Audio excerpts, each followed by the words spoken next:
Hello everybody. As you have read the caption, मैं आज ये बताने जा रही थी कि जैसे बहुत लोग कंफ्यूज होते हैं अब सेमेस्टर वाइज एग्ज़ाम्स में, उसको लेकर आज कंफ्यूजन क्लियर करने के लिए मैंने वीडियो बनाया है।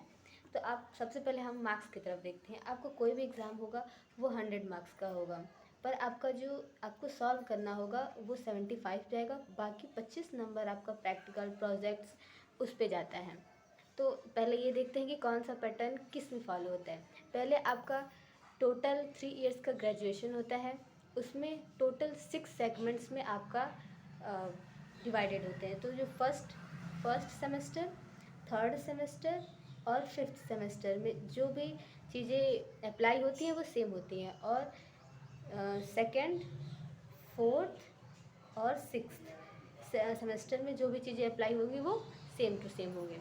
पहले हम टाइप ऑफ एग्ज़ाम देख लेते हैं। फर्स्ट, थर्ड और फिफ्थ सेमेस्टर की बात करें तो इसमें रिटन एग्ज़ाम फॉलो होता है। आपको इसमें पेपर दिया जाएगा और लिखना होगा।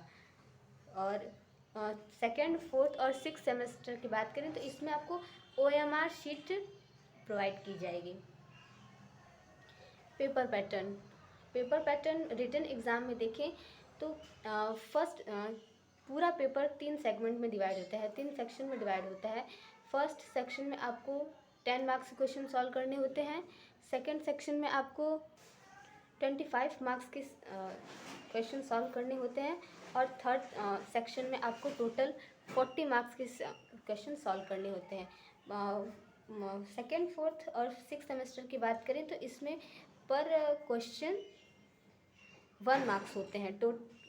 टोटल 75 क्वेश्चंस इसमें होते हैं और 1 मार्क्स पर क्वेश्चन।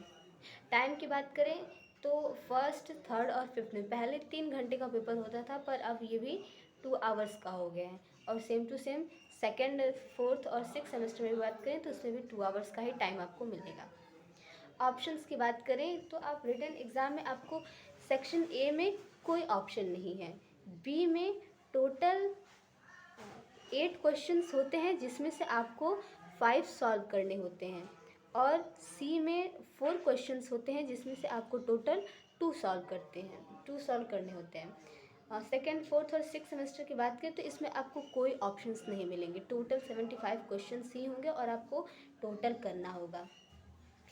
और यूनिट्स टू बी कवर देख लेते हैं कि कितना आप पढ़ सकते हैं तो आप इतना नंबर ला सकते हैं। टोटल 8 यूनिट अगर आपके है कोर्स में, अगर उसमें से आप 6 पढ़ लेते हैं तो आप रिटन एग्ज़ाम क्वालिफाई कर जाएंगे। और सेकेंड, फोर्थ और सिक्स सेमेस्टर की बात करें तो इसमें चूँकि ऑप्शनल्स हैं तो इसमें आपको पूरा ही पढ़ना पड़ेगा अगर आप अच्छा नंबर चाहते हैं तो। प्रैक्टिकल्स दोनों में होंगे, दोनों चाहे MCQ हो चाहे रिटन एग्ज़ाम हो।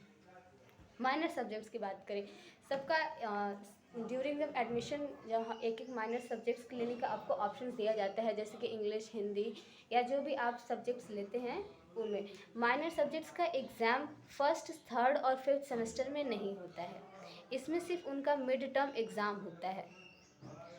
माइनर सब्जेक्ट्स का जो भी एग्ज़ाम होगा वो सेकेंड और फोर्थ में होगा। चूँकि माइनर सब्जेक्ट सिर्फ 2 इयर्स का होता है तो सिर्फ सेकेंड और फोर्थ में ही होगा, सिक्स्थ में नहीं होगा। और ये भी टोटल 75 क्वेश्चंस का ही होता है। और चूँकि सेकेंड और फोर्थ सेमेस्टर में MCQ चलता है, OMR चलता है, तो वो भी OMR शीट टाइप ही क्वेश्चंस देंगे। और स्किल डेवलपमेंट आपका हर 6 महीने पे बदलता रहता है। कहने का मतलब हर एक सेमेस्टर में आपका एक अलग स्किल डेवलपमेंट का कोर्स होगा। आप जब एग्जामिनेशन फॉर्म भरेंगे तो उसमें आप हर बार एक अलग स्किल डेवलपमेंट चूज़ करेंगे। स्किल डेवलपमेंट हर 6 मंथ पे होगा, और ये डिपेंड करता है कि आप कौन सा स्किल डेवलपमेंट लेते हैं। मान लीजिए आप कार्टूनिंग लेते हैं तो आपको कार्टूनिंग बेसिस चीज़ें करनी होती हैं। आपको रिटन एग्ज़ाम लेते हैं, साइकोलॉजिकल टेस्टिंग लेते हैं, उसमें आपको लिखना होगा। ये डिपेंड करता है कि आप कैसे सब्जेक्ट चूज़ करते हैं।